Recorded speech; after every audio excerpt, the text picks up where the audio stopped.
디도서 2장 11절부터 14절입니다. 디도서 2장 11절부터 14절입니다. 같이 한 목소리로 읽도록 하겠습니다. 읽겠습니다. 모든 사람에게 구원을 주시는 하나님의 은혜가 나타나 하지 않은 것과 이 세상 정욕을 다 버리고 신중함과 의로움과 경건함으로 이 세상에 살고 복스러운 소망과 우리의 크신 하나님 구주 예수 그리스도의 영광이 나타나심을 기다리게 하셨으니 그가 우리를 대신하여 자신을 주심은 모든 불법에서 우리를 속량하시고 우리를 깨끗하게 하사 선한 일을 열심히 하는 자기 백성이 되게 하려 하심이라. 아멘. 네, 우리 앞뒤 좌우에 계신 분들하고 인사하겠습니다. 하나님이 우리를 사랑하십니다. 하나님이 우리를 사랑하십니다. 하나님이 우리를 사랑하십니다. 네, 우리 한 번 더 하겠습니다. 우리 주님 곧 오십니다. 우리 주님 곧 오십니다. 네, 우리 주님 곧 오십니다. 네. 네, 저는 최현옥 간사입니다. 아시죠? 네. 네, 오늘 같이 제목을 한번 읽어볼까요? 시작. 은혜가 양육하시는 종말의 시대. 네, 감사합니다. 이 디도서 2장 11절부터 14절을 읽었죠. 일단 11절을 다시 읽으면 모든 사람에게 구원을 주시는 하나님의 은혜가 나타났다라고 지금 오늘 본문을 시작하고 있습니다. 모든 사람에게 구원을 주신다. 아멘이신가요? 모든 사람에게 구원을 주세요. 좀 함정 같은 질문이죠. 모든 사람이 이 말씀에 이렇게 써 있는데요. 모든 사람에게 구원을 주시는 하나님의 은혜라고 되어져 있는데 이제 이 본문의 정확한 의미는 하나님의 은혜가 모든 사람에게 열려져 있다라는 의미입니다. 모든 사람에게 하나님의 은혜가 열려져 있다. 뭔가 어떤 특정한 사람들만을 위하여 하나님의 은혜가 열려져 있는 것이 아니라 모든 사람들에게 이 은혜가 열려져 있다라는 것이죠. 사실 이 번역은 좀 오해를 할 만한 번역입니다. 좀 더 정확한 번역은 구원을 가져다 주시는 하나님의 은혜가 모든 사람에게 나타나라는 번역입니다.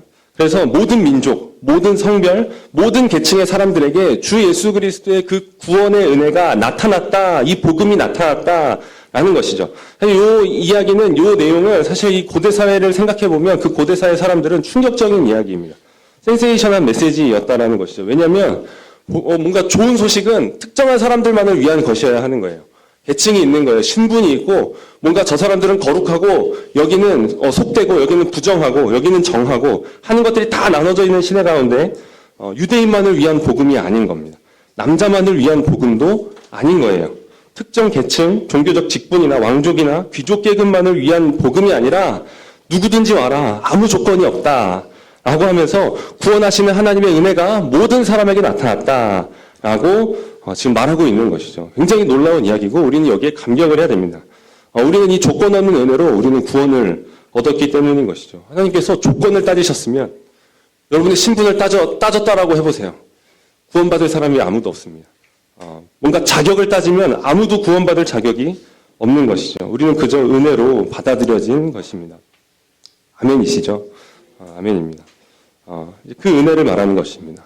구원을 주시는 하나님의 은혜가 모든 사람에게 나타났다라는 것이죠. 이 조건 없는 은혜, 우리가 그 조건 없는 은혜로 구원을 받았습니다. 그런데 오늘 본문에 의하면 우리를 구원하신 그 조건 없는 은혜가 우리를 어떻게 하냐고 되어 있냐면 12절 앞부분 두 단어만 읽겠습니다. 시작. 우리를 양육하시되. 이 하나님의 은혜가 나타나서 우리를 양육하신다라고 말하고 있습니다. 양육이 뭔지 아시나요? 자녀들 양육이 뭔지 아시죠? 누구의 양육을 받고 있나요? 자녀들 형의 양육을 받고 있나요? 네, 부모님의 양육을 받고 있죠. 양육을 이 아이들이 어떤 이미지로 갖고 있는지 모르겠습니다. 이 양육이라는 이미지, 뭐 좋을 수도 있고, 어쩌면 나쁠 수도 있는데, 어쨌든 영어로 표현하면 결국 트레이닝이에요. 트레이닝 하면 이제 뭔가 양육이 그런 뜻이었구나 라는 생각을 하게 됩니다. 우리 자녀들이 부모님이 나를 양육하신다라고 할 때 어쩌면 잘못 생각하기 쉬워요. 부모님은 나한테 좋은 거 먹이고 갖고 싶은 거 갖게 해주고 이렇게 내가 원하는 거는 다 들어주는 사람, 그런 게 양육이지. 엄마 아빠 저를 똑바로 좀 양육해 주세요 라고 하는 어떤 그런 생각을 갖고 있을지도 모르겠습니다. 부모님이 우리 자녀들을 양육한다라는 것은 뭔가 재미있게 해주고 놀아주고 기쁘게 해주고 만족을 주고, 물론 그런 것들이 있죠. 하지만 그런 것만이 아니라는 거예요. 해달라는 거 다 해달라는 게 아니라 내 기분 맞춰달라라는 것이 아니라 훈련을 받는 겁니다. 한 사람의 성인으로 이렇게 잘 자라나갈 수도, 특별히 그리스도인 가정 안에 있는 이 하나님의 자녀들은 언약의 자손으로 잘 성장해 나갈 수 있도록 그 가정 안에서 하나님의 말씀의 훈련을 받는 것이죠. 그 말씀 안에서 모든 훈련을 받는 것입니다. 그러므로 은혜가 우리를 양육한다라고 했을 때 그것은 그냥 은혜가 우리 안에, 은혜라는 말이 주고 있는 뭔가 그냥 좋고 편하고 쉽고 그냥 모든 일이 다 잘 되어야지 은혜인 거지라고 하는 어떤 그런 인상을 지워주는 역할을 하는 것입니다. 여러분, 은혜가 우리를 양육합니다. 좀 더 적나라하게는 트레이닝 한다는 거, 훈련을 시킨다라는 거예요. 우리는 은혜의 훈련을 받고 있는 사람들이라는 것이죠. 우리가 은혜롭다 할 때 내게 거슬리는 것이 없이 뭔가 잘 되어져 간다. 편하고 이렇게 뭔가 다 좋고 잘 되어 간다라는 어떤 느낌으로 말하고 있다라면 이제 그 인식을 바꿔야 되는 거예요. 이미지를 바꿔야 되는 것이죠. 훈련인 것입니다. 양육은 기본적으로 훈련인 겁니다. 아이들이 양육받을 때 훈련을 받는 것이죠. 성인으로 자라나아갈 수 있도록, 한 사람의 성인으로 이 사회에 나아갈 수 있도록 훈련을 받는 것입니다. 물론 훈련이지만 거기에는 기쁨과 즐거움이 있고 사랑이 있고 따뜻함이 있습니다. 하지만 그것만이 전부는 아니다라는 것을 기억해야 됩니다. 훈계가 있고 징계가 있고 눈물도 흘려야 하고, 그렇죠? 눈물도 많이 흘려야 되죠. 적당히 흘리면 안 돼요. 많이 흘려야 돼요. 차갑게 느껴질 때도 있습니다. 그리고 가장 중요한 것은 권위에 순종하는 것을 배워야 하는 것이 이 훈련이라는 것이죠. 권위에 순종하는 것. 우리는 겸손하게 은혜의 양육 가운데 머물러야 합니다. 우리가 사는 세상은 다 이해할 수 없는 일들로 가득해요. 뭐 하나 쉽게 예측할 수가 없어요. 지금 이 시간, 이 장소에 여러분이 있을 것이라고 전혀 생각을 못했지만 지금 여기에 앉아 있잖아요. 한 1년 전, 2년 전, 10년 전에 전혀 생각을 못했죠. 하지만 지금 여기에 앉아서 마라나타를 외치고 있습니다. 우리는 다 이해할 수 없는 일들로 가득해요. 뭔가 우리의 계획과 생각으로는 뭔가 이렇게 돼가지고 저렇게 돼서 쫙쫙쫙 나의 인생이 이렇게 쫙 펼쳐져 나가야 될 것 같은데 실제로 그 삶을 살아보면 한 걸음 두 걸음 가기도 전에 자빠지고 넘어지고 실수하고 미끄러지고 다시 되돌아가야 되고 하는 일들이 가득하다라는 것입니다. 지난주에 십계명 캠프가 있었는데 제가 지난주에 몸이 좀 살짝 뭐가 좀 안 좋은 느낌이 있었어요. 그래서 어쨌든 캠프를 가야 되니까 몸을 좋은 컨디션으로 만들기 위해 목요일 날 정말 일찍 잤어요. 잤는데 금요일 날 아침에 눈을 딱 떴는데 너무 아프다라는, 네, 그냥 눈을 뜨자마자 오늘은 어제랑도 다르다. 더 몸이 안 좋다. 라는 이런 생각이 딱 드는 것이죠. 왜 하필 십계명 캠프가 시작되는 날 그 아침에 분명히 잠을 많이 잤는데 가장 몸 상태가 안 좋았는지 저는 잘 모르겠습니다. 그런 것이죠. 다 알 수 없는 일들로 그냥 뭔가 이렇게 하면 이렇게 될 것 같지만 그렇게 되지 않는 인생이 우리의 삶에 펼쳐지고 있다는 것이죠. 우리가 은혜의 양육을 받고 있다, 훈련을 받고 있다라는 사실을 기억하지 못하면, 이것에 대해 무지하다면 우리의 삶은 온갖 이해할 수 없고 통제할 수 없는, 통제되지 않는 인생 가운데서 그냥 온통 불평과 불만을 쏟아놓게 되는 거예요. 그리고 분노하고 슬퍼하게 되는 것이죠. 좌절하게 되는 것이죠. 그런 것들로만 가득하게 될 것입니다. 우리는 하나님의 어리석음이 사람보다 지혜로우시다라고 하시는 사도 바울의 말씀을 기억해야 합니다. 선하신 하나님께서는 모든 일을 그냥 목적 없이 행하시지 않는 것이죠. 목적 없이 그 일들을 가게 하지 않으시는 거예요. 분명한 뜻과 목적을 가지고 그 일을 허락하신다는 것이, 그것을 신뢰하는 것입니다.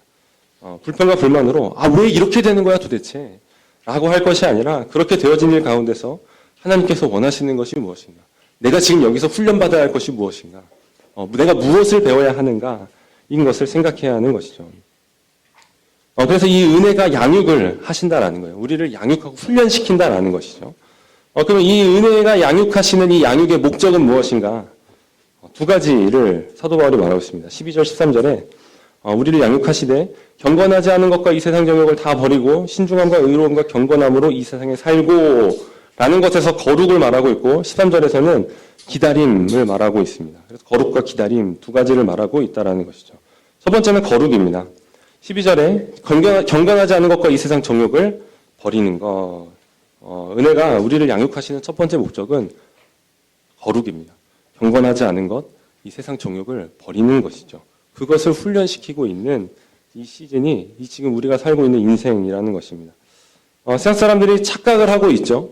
교회는 좀 예수님을 닮아라 라고 하면서 예수님의 말을 막 이렇게 하는 거예요. 사실 예수님이 무슨 일을 행하셨는지 잘 모를 거예요. 그냥 세리와 창녀들과 죄인들과 함께 거하셨다. 그러니까 교회는 우리를 배척하지 말고 우리를 받아줘라. 그냥 이런 단순한 이야기를 하고 있는 거예요. 어떤가요? 교회는 그들을 미워해야 되나요? 아니면 그들을 사랑하고 섬기려고 해야 되나요? 사랑하고 섬겨야죠. 막 저 죄인들을 용서할 수 없어 하면서 막 가가지고 막 몽둥이 들고 막 가서 때리고 이러면 안 되는 거예요. 우리 사랑하고 품어줘야 하는 것이죠. 하지만 예수님께서 그 세리와 창녀들과 이 죄인들의 친구가 되어주신 다음에 그 친구가 되어주신 그 사람들이 어떻게 변화되는지를 봐야 되는 겁니다. 근데 세상 사람들은 그걸 보지 못하는 것이죠. 이게 세상이 간과하고 있는 부분입니다. 예수님께서 친구가 되어주신 그들은 모두 자신들의 자리에서 떠나는 거예요. 자기 자리를 다 접고 일어나서 그 자리를 떠나는 것입니다. 예수님께서는 너희가 어디에서 구원을 얻었는지를 기억하라 라고 하시며 다시는 죄를 짓지 말아라 라고 그냥 그 자리를 접어서 들고 가게 하시는 거예요. 그런데 세상은 이걸 무시하는 것이죠. 죄를 떠나는 것, 경건하지 않은 것을 버렸다라는 것, 이 세상 종욕을 다 버렸다라는 것은 보지 않는 것입니다. 그러나 우리는 그것을 보아야 하는 것이죠. 은혜가 나한테 있으니까 나는 그냥 어찌하든 괜찮아. 죄 지어도 괜찮아. 괜찮아요. 예수님이 우리의 중보자가 되시는 거예요. 그분을 힘입어 다시 은혜의 보좌 앞으로 나아가는 거예요. 그런데 그렇다라고 해서 그냥 여전히 죄를 끌어안고 있어도 된다라는 것은 아닙니다. 생명은 그럴 수가 없다라고 말하는 것이 사도 바울이 말씀하시는 것이죠. 우리를 구원하신 은혜가 우리를 양육하시는 목적은 거룩이라는 것을 기억해야 됩니다. 은혜를 입은 사람은 거룩해져 간다라는 것을 기억해야 하는 것이죠. 물론 우리는 잘 느끼지 못하지만 조금씩 거룩해져 가고 있습니다. 분명히 그럴 거예요. 그렇죠? 믿음이 잘 이렇게 생기지 않지만 정말 그런가? 그냥 이 성화라는 것이 있는 것인가 하는 어떤 그런 회의가 있을 때가 많이 있을 수 있지만 분명 하나님의 말씀은 그렇다라는 거예요. 그렇게 거룩해지는 것이 있다더라도 하나님께서 우리를 너 거룩하다라고 하실 때는 우리의 그 조금 거룩해진 것을 근거로 하지는 않으시는 겁니다. 오직 그리스도로 인하여 우리를 거룩하다 하시는 것이죠. 오직 그리스도로 인하여 우리는 거룩하다라는 여김을 받습니다. 그러나 그렇게 그 거룩하다라고 여겨지는 은혜를 받은 사람은 거룩한 자가 되고자 하는 열망이 생기는 거예요. 이 소원이 있는 것이죠. 은혜를 받으면 받을수록 그 은혜에 합당한 사람이 되고자 하는 것입니다. 이 열망이 없으면 은혜가 뭔지 모르는 거예요. 거룩하지 못한 자가 거룩하다 여김받는 은혜가 뭔지 모르는 것입니다. 이 거룩이 은혜의 양육의 첫 번째 목적이라는 것입니다. 근데 거기에 이제 신중함과 의로움과 경건함으로 되어 있죠. 특별히 신중함에 대해서 이야기를 하면 우리는 신중한 사람들이어야 됩니다. 우리는 겸손한 사람들이 되어서는 안 돼요. 우리는 신중하고 진지하고 물어야 될 것들을 묻고 따져야 될 것들을 따져야 하는 사람들인 것이죠. 그것이 과연 은혜에 합당한 것이냐, 나의 행동이 지금 과연 은혜에 합당한 것이냐, 나의 생각과 태도가 은혜에 합당한 것이냐를 따져 물어야 합니다. 내가 의롭다 여겨진 이 은혜에 합당한 모습이냐라는 것들을 따져야 되는 것이죠. 우리는 신중하게 사는 사람들이기 때문입니다. 신중해야 할 것이 무엇인지도 우리는 잘 기억을 해야 됩니다. 세상 사람들이 지금 이 자리에 오지 않는 이유가 뭘까요? 신중하기 때문에 오지 않습니다. 내 삶을 잘 내 뜻대로 잘 이끌어 나가기 위해 신중하게 생각하니까 지금 이 일주일에 하루 목요일 이 황금 같은 시간 이 7시부터 우리 늦게 끝나면 한 9시 조금 넘어서까지 끝나잖아요. 이 2시간에서 2시간 반 남짓의 이 시간을 뺄 수가 없는 것이죠. 그 귀한 시간을 어떻게 거기에 써? 신중하기 때문에 여기에 오지 않는 것입니다. 그러나 진정으로 신중한 자는 그가 얼마나 지나치고 심각하고 대단하게 진지한가, 신중한가에 달려있지 않고 얼마나 많은 시간을 들여 신중한가에 달려있지 않습니다. 그가 무엇을 가지고 신중한가에 달려있는 것이죠. 하나님의 말씀, 은혜를 사모하며 그것을 얻기 위해 신중한 사람이 진짜 신중한 사람이 되는 것입니다. 아무리 신중한 것처럼 보여도 쓸데없는 것을 가지고 신중한 사람을 신중하다라고 성경은 하나님은 말하지 않는 것이죠. 아무리 신중해 보여도 그것은 경솔한 것입니다. 하나님의 말씀을 배우는 자리, 하나님의 은혜가 있는 자리, 그 부르심 앞에 많고 깊은 시간을 신중하게 생각하시면 좋겠습니다. 그냥 거기에 그것을 가지고 신중해야 하는 것이죠.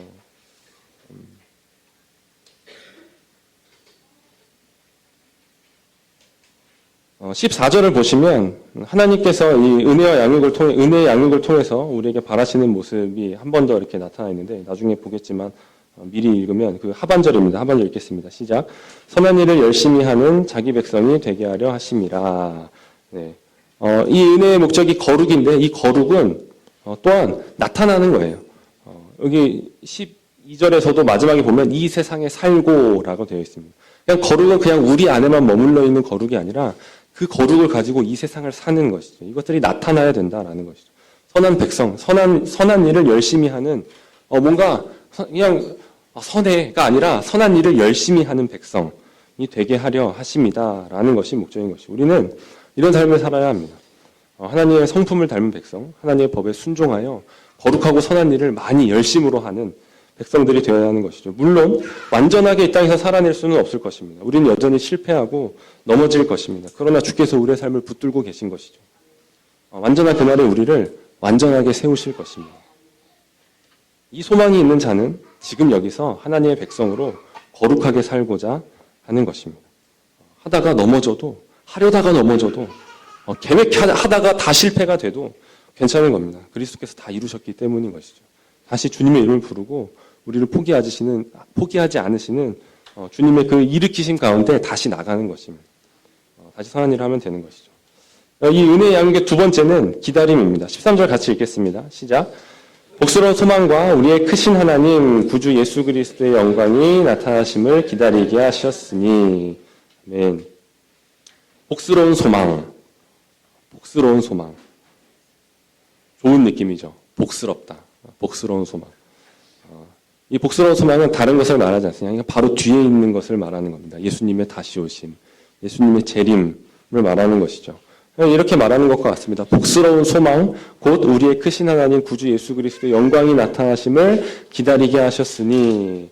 우리 소망은 다른 것이 아닙니다. 아멘이신가요? 나의 소망은 다른 것이 아닙니다. 라는 고백이 우리의 입술에 있는 줄로 믿습니다. 뭔가 다른 것들에 대한 어떤 소망, 물론 다른 것들을 생각하고 기대할 수 있죠. 이 땅에서 누리지 못하는 것들에 대한 어떤 결핍에 대해서 그날에는 그렇게 결핍되지 않을 것이다 라고 하는 소망이 있을 수 있습니다. 하지만 그것은 궁극적인 소망이 아닌 거예요. 궁극적인 소망이 아닌 것이죠. 그것은 복스러운 소망의 부스러기 따위에 지나지 않을 것입니다. 이 땅에서 누리지 못한 경강의 결핍은 우리 소망의 본질이 아닙니다. 이 땅에서 누리지 못한 어떤 하고 싶은 것을 마음껏 사는 삶, 이것은 우리 어떤 복스러운 소망의 본질이 아니다라는 거예요. 그런 것들은 소망의 본질이 아닙니다. 전쟁으로부터의 평화, 어떤 약함으로부터 벗어나서 강해지는 것, 뭔가 어리석음이 아니라 지혜로워지는 이런 것들은 복스러운 소망의 본질이 아니라는 거예요. 소망의 본질은 예수 그리스도십니다. 아멘. 아멘. 소망의 본질은 예수 그리스도십니다. 우리 저 앞뒤 좌우에게 말해주시다. 소망의 본질은 예수님입니다. 소망의 본질은 예수님입니다. 아멘. 예수님이 우리의 소망의 본질인 거예요. 소망의 본질인 것이죠. 우리가 얻을 기업은 건강도 아니고 평화도 아니고 강함도 지혜도 아니고 우리가 얻을 기업은 그리스도 예수 그리스도라는 것이죠. 그분을 얻으면 다 얻은 거예요. 그분을 얻으면 건강을 얻은 것이고 평화를 얻은 것 다 얻는 것이 된다라는 것이죠. 그래서 이 복스러운 소망을 한 번 더 이렇게 장황한 말로 표현하는 겁니다. 우리의 크신 하나님 구주 예수 그리스도의 영광이 나타나심을 기다리게 하셨으니. 이 주님을 기다리는 사람들이 바로 그리스도인이다 라는 것이죠. 여기 그치. 네. 여기 글씨가 있었는데 글씨가 사라졌네요. 네. 주님을 기다리는 사람들 이렇게 써 있었는데 우리도 기다리는 사람이라는 것이죠. 이 크신 하나님 구주 예수 그리스도 그분의 영광이 나타난다 라고 하는 이것들,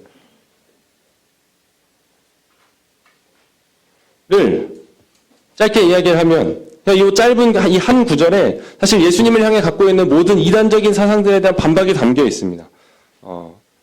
보시면 그런 거예요. 우리의 크신 하나님, 구주 예수 그리스도, 그분의 영광이 나타나신다라고 하는 것들 안에 이 모든 이단적 사상들의 반박이 다 담겨져 있는 것입니다. 예수님은 하나님이시다. 라는 것이죠. 그분은 구원자시다. 죄로부터 우리를 구원해 주시기 위해 오신 구원자시다. 뭔가 심리적인 문제를 해결해 주기 위해서, 뭔가 정치적인 문제를 해결해 주기 위해서 온 어떤 그런 뭔가 정치적인 메시아 이런 것이 아니라 죄로부터 구원하시기 위한 구원자시다. 라는 것이죠. 이 모든 것들이 다 반박이 되는 것입니다. 하지만 좀 넘어가도록 하겠습니다. 우리는 크신 하나님, 구주 예수 그리스도의 영광이 나타나기를 기다립니다. 우리는 기다리는 사람들입니다. 한 사람을 기다리는 것이죠. 그분의 찬란한 영광이 온 세상 가운데 밝게 나타나는 것. 모든 나라가 그와 그리스도의 나라가 되기를 바라며 기다리는 사람들이라는 것이죠. 그것이 없으면 사실 우리의 소망은 다 헛된 것이 되는 거예요. 그냥 기약 없는 뭔가 그냥 그런 것들을 붙잡고 있는 그냥 희망 고문에 빠져 있는 사람들이 되는 것이죠. 우리 주님 다시 오십니다.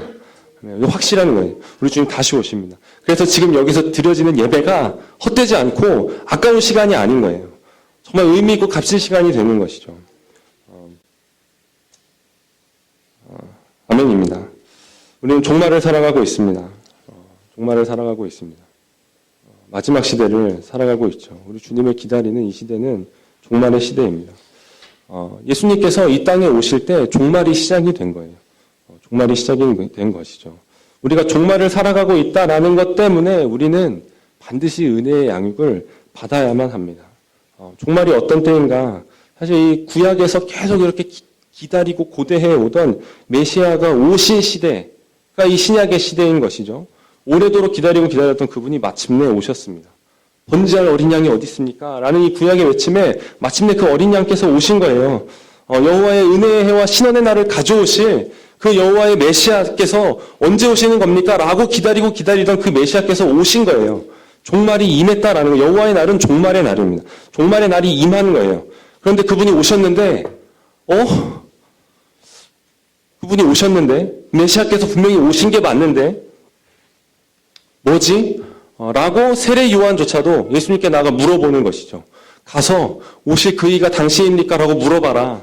라고 제자들을 보내서 물어보는 겁니다. 그분이 오시고 보니 그분의 임재는 한 날이 아니라 긴 기간이었다라는 것이죠.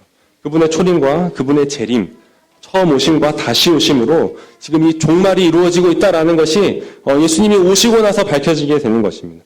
그 지금 긴 날이 종말의 날을 지금 우리가 살아가고 있다라는 것이죠. 2000년이나 된 이 긴 날을, 이 종말을 살아가고 있습니다. 그러니까 우리가 살아가고 있는 이 종말의 시대는 메시아께서 이미 오셨으나 그분의 오심을 아직 한 번 더 기다려야 하는 시대인 것이죠. 이 이미와 아직의 시대, 많이 들어보셨잖아요. 이미와 아직의 시대다. 이 이미와 아직의 긴장 가운데서 그 이전 어떤 시대보다도 더 중요한 것이 바로 거룩과 기다림이라는 것입니다. 거룩과 기다림인 것이죠.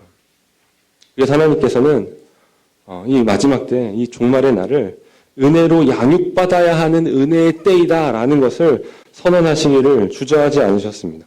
보라, 지금은 은혜의 때다 라고 이 사도 바울의 편지를 통해서 말씀해 주시는 것이죠. 고린도후서 6장 2절에 이렇게 말합니다. 보라, 지금은 은혜 받을 만한 때요. 보라, 지금은 구원의 날이로다 하는 것이죠. 지금 은혜를 받고 은혜의 다스림을 받아야 하는 때다 라고 하는 것입니다. 은혜가 아니면 지금 이 마지막 때, 이 종말의 시대에 거룩과 기다림의 삶을 살아낼 사람이 없는 거예요. 살아낼 수가 없는 것이죠. 우리에게 은혜의 양육을 받는 삶은 살고자 한다면 선택이 아니라 반드시 필수가 되는 것입니다. 우리는 이 종말의 시대에 은혜의 양육을 받으며 훈련을 받아야 하는 것이죠. 이 양육과 훈련을 받는 것은 비록 그것은 쉽지 않은 고난의 길이 될 것입니다. 복음과 함께 고난을 받아라 라고 하는 것을 받으려면은 그냥은 받을 수가 없다라는 것이죠. 은혜가 있어야 한다라는 거예요. 이 은혜의 다스림과 통치 가운데 있어야 복음과 함께 고난을 받을 수가 있다라는 거예요. 그래서 그 고난 가운데 그럼에도 불구하고 거룩을 이루고 그럼에도 불구하고 정말 다 포기하고 싶지만 그럼에도 불구하고 주님을 다시 기다릴 수가 있다라는 것입니다. 그리고 그 가운데 위로와 격려와 뜨거운 사랑과 품에 안아주심을 경험하게 되는 것이죠. 그리고 마침내 주께서 영광 중에 다시 오실 때에 칭찬을 받게 되는 것입니다. 잘했다, 착하고 충성된 종아. 사실 은혜가 계속 붙잡아주고 있었는데 그냥 은혜의 훈련을 받고 있었을 뿐, 그냥 그 훈련 가운데 성실하게 하는 것도 아니고 넘어지고 쓰러지고 다시 은혜가 일으키고 다시 은혜가 밀고 끌어주고 했을 뿐인데, 그 마지막 날에 주님께서는 잘했다, 착하고 충성된 종아라고 칭찬해 주시는 것이죠. 그러나 이 은혜의 훈련을 거절하는 사람들에게는 이 세상에서는 세상에 속한 위로와 칭찬을 찾고 누릴 수는 있겠으나 새하늘과 새 땅에서 찾을 것은 없는 것입니다. 그날에 주께 받을 위로와 칭찬도 없어지게 되는 것이죠. 이 종말의 시대에 우리가 은혜의 양육을 받으려면 우리는 무엇을 해야 하는가? 나를 양육하시는 하나님의 은혜가 어떤 은혜인지 알아야 됩니다. 그것을 배워야 하는 것이죠. 사도 바울이 말하고 있는 이 하나님의 은혜는 무엇인가? 14절에 절반을 읽을게요. 아까 선한 일을 열심히 하는 그 전까지 읽겠습니다. 시작. 그가 우리를 대신하여 자신을 주심은 모든 불법에서 우리를 속량하시고 우리를 깨끗하게 하사 선한 일을 열심히 하는 자기성이 되게 하려 하십니다. 끝까지 읽었는데 여기 우리를 깨끗하게 하사까지 했습니다. 사도 바울이 말하는 하나님의 은혜는 그리스도께서 우리를 대신하셨다라는 것입니다. 그리스도께서 우리를 대신하셨다라는 것이죠. 이 죄인을 대신하셨다라는 것이 사도 바울이 말하는 은혜입니다. 그 첫 번째는 모든 불법에서 우리를 속량하셨다라는 것입니다. 불법은 법을 어기는 것이죠. 죄입니다. 죄. CS를 이렇게 다들 하고 계실 때 죄에 대해서 이미 배우고 지나가셨죠. 죄는 무엇입니까? 라고 하면 바로 이렇게 나오실 수 있으시잖아요. 그렇죠? 하나님의 법을 순종함에 있어 조금이라도 부족하거나 그것을 어기는 것이, 위반하는 것이 죄라고 소요리 문답은 우리에게 가르쳐 줍니다. 하나님께서 우리에게 주신 율법은, 십계명은 죄인들을 향하여 너희는 죄인이다라는 것을 선언하는 것이죠. 불법을 행하는 자들아 너희는 정죄받고 심판을 받아야 된다 라는 것들을 선언합니다. 하나님의 진노를 피해갈 수 있는 죄인은 없습니다.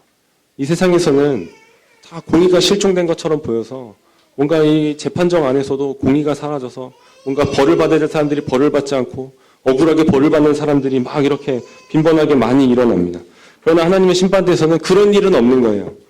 숨겨질 수 있는 죄는 없고 뭔가 그 앞에 사소해가지고 그냥 그거는 좀 무시하자라고 할 만한 죄도 없는 것입니다. 하나님의 심판대 앞에서는 모든 은밀한 죄들이 드러나게 될 것입니다. 모든 불법이 다 드러나게 되는 거예요. 내가 사소한 것 같이 여겨졌던 그 죄도 그냥 이 하나님께 지은 정말 이 대역죄로 그 앞에 드러나게 된다라는 것이죠. 그렇게 되었을 때 죄인들이 느끼는 것은 뭐냐면 차라리 저 산이 나를 덮었으면 좋겠다 라고 하는, 차라리 그게 더 낫다라고 하는 끔찍한 심판이 될 것입니다. 그 심판대에서 모든 죄인은 사형이 선고되는 것이죠. 영원한 죽음의 형벌이 내려지게 되는 것입니다. 이것을 피해갈 수 있는 죄인은 한 사람도 없다는 것이죠. 나를 지옥에 떨어뜨리지 않게 해줄 수 있을 것 같았던 모든 것들이 다 쓸데없구나라는 것이 드러나는 시간들이 될 것입니다. 명예도, 권력도, 돈도, 재산도, 건강도 아무런 소용이 없을 것입니다. 아무것도 나를 보호해 줄 것이 없구나 라는 것이죠. 한 분밖에는 없습니다. 그리스도밖에 없는 것이죠. 우리는 우리를 죽음에서 건져내시는 분 그리스도를 믿습니다. 우리는 우리가 잘 믿어서 구원을 받지 않습니다. 잘 믿는 걸로 따지면 다른 종교에 많이 있을 수 있어요. 잘 믿는 것으로 따지면. 저기 옆에 몰몬교만 가도 우리보다 훨씬 더 잘 믿는 사람들이 많이 있을 수 있습니다. 우리는 잘 믿어서 구원을 받지 않습니다. 주님이 나를 구원해 주시는 것이죠. 주님이 우리의 죄의 값을 치르시고 우리를 풀어주시는 것입니다. 여기서 모든 불법에서 우리를 속량하시고 라고 되어 있습니다. 우리를 속량하시고, 속량하셨다라는 말의 뜻은 값을 치르고 풀어주다라는 뜻입니다. 값을 치르고 풀어주다. 죄의 삭은 사망이요 라고 했던 그 삭을 우리 주님께서 값을 치러주시는 것이죠. 우리가 치러야 할 죄의 삭을 그리스도께서 속량하셨습니다. 그 값을 치르시고 우리를 그 죽음에서 놓이게 하신 것이죠. 무엇으로 그 값을 치르셨습니까? 우리 주 예수 그리스도께서 내가 달려 죽어야 할 그 십자가에 나를 대신하여 달리심으로 우리가 치러야 할 그 죄값을 치르시는 것입니다. 지옥으로 떨어져야 할 그 영원한 죽음을, 사망을 그리스도께서 대신 받으셨다라는 것이죠. 십자가 위에서 죄 없으신 그리스도께서는 하나님 아버지로부터 지옥의 잔을 받으셨습니다. 그 어떤 불법 하나라도 우리를 지옥으로 끌고 갈 수 있는 것이 없습니다.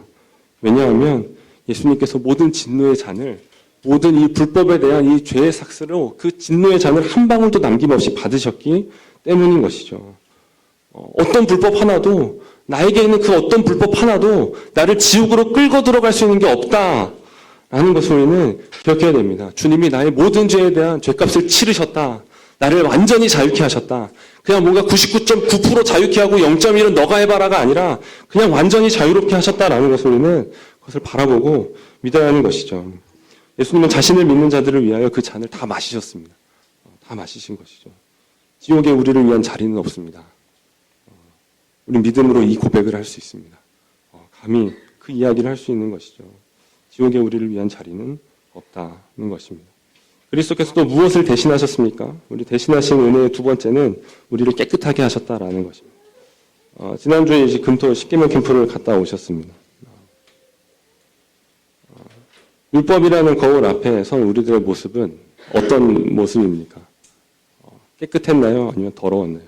율법 앞에 우리는 더럽고 냄새나고 추한 그냥 역겨운 모습이었습니다.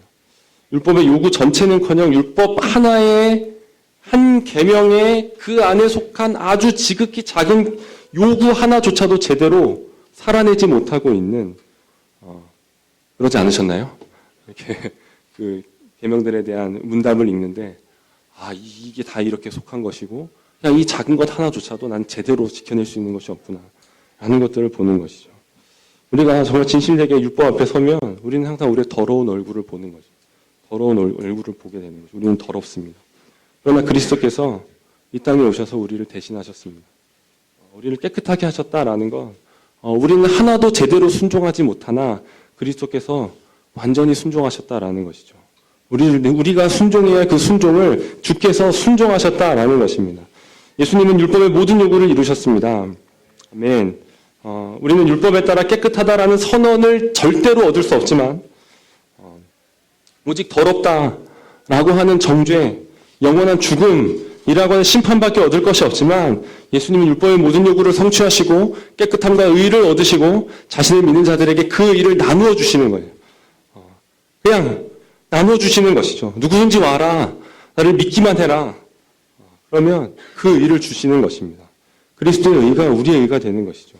그리스도를 믿는 자들은 율법의 거울 앞에서 자신의 더러운 얼굴을 보지만 이내 또 다른 얼굴을 보는 것입니다. 깨끗하신 그리스도, 아름다우신 예수, 그리스도께서 자신의 얼굴을 비춰주시는 것이죠. 너는 나를 봐라. 더러운 너를 보지 말고 나를 봐라. 라는 것입니다. 그래서 우리는 그리스도 안에서 항상 깨끗하고 의롭습니다. 그리스도 안에서 항상 깨끗하고 의로운 거예요. 그것은 우리의 상태가 실제로 깨끗하고 의롭기 때문이 아닙니다. 주께서 얻으신 깨끗함과 의로움을 우리에게 주시기 때문인 것이죠. 하나님께서는 우리가 여전히 더럽고 냄새나고 불의함에도 불구하고 그리스도께서 우리에게 주신 그 깨끗함과 의로움을 보시고 깨끗하다, 의롭다 하시는 것입니다. 예수님이 우리를 대신하셨습니다. 아멘. 우리를 대신하여 죽으시고 우리를 대신하여 순종하셨습니다. 이것이 우리가 받은 하나님의 구원하시는 은혜라는 것이죠. 우리는 이 은혜의 지식을 얻어야 하는 거예요. 이 은혜의 지식을 계속 배워야 되는 거예요. 은혜라고 말은 하는데 그냥 그 은혜가 그냥 자기 기분 좋았다, 내 마음에 그냥 들었다라는 정도로 끝나버리면 안 되는 거예요. 그 은혜가 어떤 은혜인지 모른다라면 어떻게 은혜의 양육을 받을 수가 있겠습니까? 나는 은혜의 양육을 받고 있어. 그게 뭔데? 그냥 좋아. 이렇게 되면 안 되는 거예요. 그 은혜가 나의 삶을 어떻게 가르치고 인도하며 그 은혜가 나의 삶에서 무슨 영향을 미칠 수가 있겠습니까? 우리는 우리의 살아가는 날마다의 삶 가운데 이 은혜의 지식을 얻기 위해 하나님의 말씀 앞으로 나아가야 하는 것이죠. 하나님의 말씀을 묵상하는 것 가운데 우리는 다른 것이 아니라 이 은혜를 묵상하는 것입니다. 하나님께서 나를 위해 행하신 일, 그리스도께서 나를 대신하신 그 위대한 일이 무엇인가? 지금 내가 누리고 있는 이 모든 것들이 그 은혜로부터 나왔다라는 것들을 발견해야 하는 것이죠. 우리는 특별히 하나님의 말씀의 자리 가운데로 나가야 되는데, 특별히 교회 주일 예배 이 자리로 정말 생명을 걸고 나아가야 합니다. 공예배 가운데서 우리가 해야 할 것은 사실 하나밖에 없습니다. 너희는 가만히 있어 내가 하나님 됨을 알지어다. 이것을 알면 되는 겁니다. 아, 하나님이 하나님 되시는구나. 하나님은 구원하시는 은혜를 베푸시는 분이구나. 하나님은 위대하신 분이시구나. 하나님은 죄인을 용서하시고, 어떻게 죄인을 용서하지? 그냥 없애버리고 싶은데, 나한테 뭔가 잘못 하나라도 하면 그냥 가서 복수하고 싶고 때리고 싶고 똑같이 갚아주고 싶은데, 하나님은 어떻게 죄인을 용서하시지?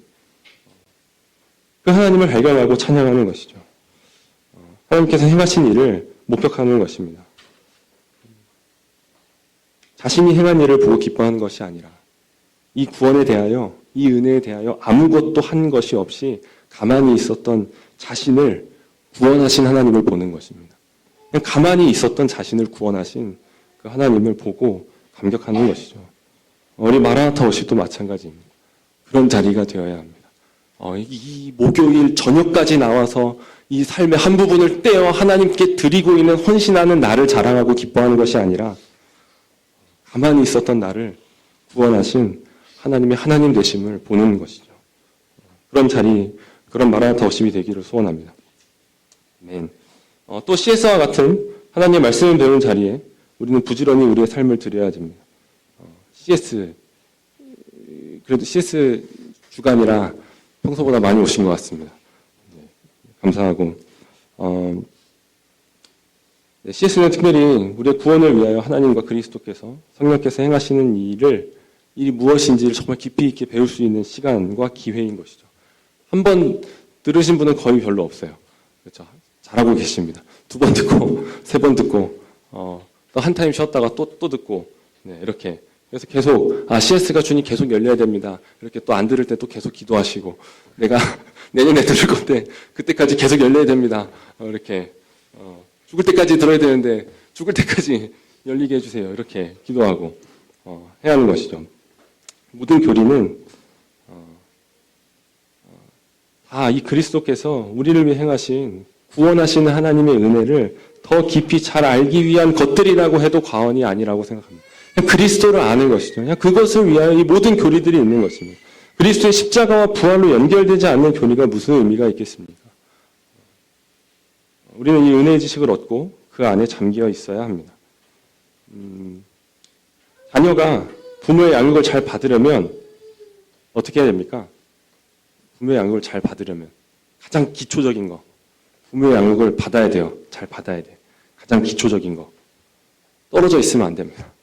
자녀가 저기 유학해가지고 어릴 때 유치원부터 저 미국에 있는 유치원을 보내야 돼 하면서 어렸을 때부터 막 유치원에 유학 보내고 이러면 안 되는 것이죠. 엄마 아빠와 함께 지내야 양육을 받을 수 있는 것이죠. 우리의 삶을 이 은혜의 지식을 얻는 데 들여야 합니다.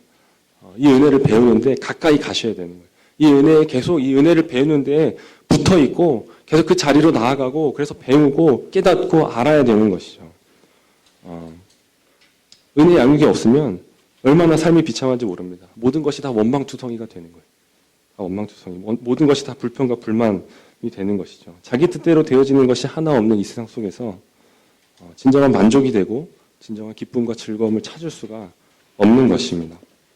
그리스도의 은혜를 알고 거하고 계속해서 알아가는 것만이 진정한 만족과 기쁨을 주는 기반을 다지는 거예요. 기반을 다지는 것이죠. 그런데 이 은혜의 지식을 얻는데 한 가지 중요한 것을 하나 더 말씀을 드려야 될 것 같습니다. 우리는 단지 은혜의 지식을 얻는 것에 그쳐서는 안 된다라는 거예요. 그것은 그저 지식적인 것에서 멈추면 안 된다라는 것입니다. 우리는 그 은혜에 우리의 마음을 들여야 되는 거예요. 마음으로 그 은혜에 가까이 가야 하는 것이죠. 은혜는 항상 우리의 머리를 감동시키려고 오는 것이 아니라 우리의 마음을 감동시키려고 오는 것임을 기억해야 됩니다. 이렇게 돼가지고 이렇게 돼서 그렇잖아요. CS를 이렇게 막 배우다 보면 몰랐던 어떤 이 교리의 논리들을 막 이렇게 배워가지고, 아, 이게 그냥 교리가 그냥 있는 게 아니라 이게 다 이렇게 연결되어 있고, 그 안에서 느껴지는 어떤 희열이 있어요. 지식적인 깨달음 안에 뭔가 기쁨과 즐거움이 있어요. 지식적인 통찰이, 감격이 있는 것이죠. 그러나 지식적인 것에서 멈춰버리면 소용이 없는 것입니다. 우리 삶에 아무런 변화가 일어나지 않게 되는 것이죠.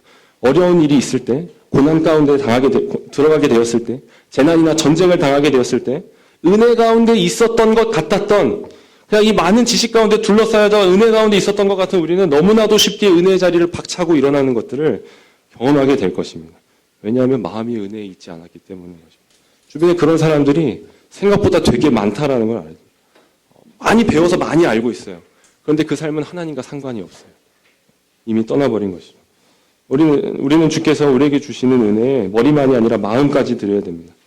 내가 정말로 은혜를 아는 지식을 얻고 있는가, 은혜에 둘러싸여 있는가라는 것을 점검해 보려면 내 머리에 뭔가 지식이 늘어나고 있고 뭔가 어떤 교리에 대해서 설명하라라고 하면 막 이렇게 돼가지고 저렇게 돼가지고 이렇게 됩니다. 라고 뭔가 할 말이 많아지는 것으로 점검하는 것이 아니라 그냥 이 교리에 우리 주 예수 그리스도로 말미암아 마음이 뜨거워졌는가. 이 교리를 생각하고 이 교리를 붙들고 우리 주 예수 그리스도를 생각할 때 눈물이 나는가 라는 것이죠. 잠잠히 그 은혜에 잠기고 있고 싶어 하는가 라는 우리의 마음을 점검해야 하는 것입니다. 마음을 봐야 되는 것이죠. 주께서 나를 구원하셨다라는 그 사실에 감격하여 눈물을 흘리신 적이 언제입니까? 제가 가끔씩 설교를 하기 때문에 마라나타 워십에서 거의 항상 할 때마다 이 질문을 하는 것 같습니다. 눈물을 흘렸던 적이 언제인가? 주께서 나를 구원하신 그 은혜를 생각하며 나의 죄를 담당하시고 나의 의가 되어주신 주님의 은혜와 사랑에 이 뜨거운 눈물을 흘리며 가만히 있을 수 없는 뜨거운 마음으로 주님을 부르짖었던 때가 언제인가? 지난 주일이었어야 하고 어제였어야 하고 또 오늘이어야 하는 것입니다. 계속 되어야 하는 것, 또 내일이어야 하는 것이죠. 우리의 마음을 일으킵시다. 우리의 마음을 일으킵시다. 끝났습니다, 이제. 은혜에 감격하기에 너무나 느리고 더딘 우리의 마음을 깨우기를 소원합니다. 주께서 우리를 대신하셨습니다. 우리를 모든 불법에서 속량하셨고 우리를 깨끗하게 하셨습니다. 그것을 위하여 더러운 우리를 대신하여 십자가에 달리셨다라는 것을 우리는 기억해야 됩니다. 우리의 죄 때문에 죽임을 당하시고 우리를 의롭다 하시기 위하여 죽음으로 기꺼이 달려가신 분이 우리 주님이십니다. 왜 여기에 우리의 마음이 향하여 있지 않고 뭔가 향해 있는 것 같다 할지라도 왜 이렇게 우리의 마음은 딱딱하게 굳어져 있는지 모르겠습니다. 왜 이 진리의 말씀 앞에 이 뜨거운 사랑의 복음 앞에 왜 여전히 우리의 마음의 중심을 들이지 못하고 있는지 왜 세상과 하나님 사이에서 머뭇거리고 있는지 모르겠습니다. 우리의 마음을 일으킵시다. 우리의 마음을 일으켜야 됩니다. 은혜를 아는 지식을 얻고 거기에 감격해야 하는 것이죠. 거기에 우리의 삶을 드려야 합니다. 우리의 삶을 하나님께서 은혜로 통치하실 것입니다. 우리를 양육하시고 훈련시키실 것입니다. 우리의 한 걸음 한 걸음이 그 은혜의 양육 가운데서 훈련 가운데서 거룩한 한 걸음이 되고 또 다시 오실 주님을 기다리는 마라나타의 한 걸음이 되게 하실 것입니다. 이 마지막 시대에 우리는 반드시 은혜의 양육하심을 받아야 하는 것이죠. 우리는 훈련이 필요합니다. 훈련이 필요한 거예요. 하나님 왜 이렇게까지 훈련을 받아야 하나요? 좀 편하고 쉽게 갈 수는 없나요? 라고 질문을 한다라면 자녀들을 양육하는 부모의 마음으로 답을 드리겠습니다.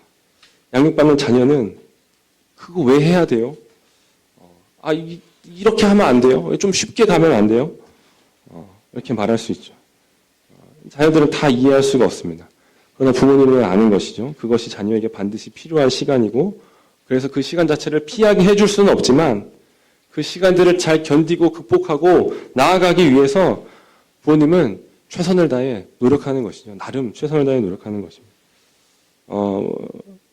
인간 부모는 이 모든 일을 어쩔 수 없는 죄성과 연약함과 미숙함으로 하겠지만 우리 하나님은 의로우시고 선하시며 강하고 능하신 하나님이십니다. 주께서는 반드시 우리로 이 마지막 시대에 우리를 양육하시고 거룩한 백성들과 주님을 기다리는 사람들로 우리 주님의 다시 오심을 보게 할 것입니다.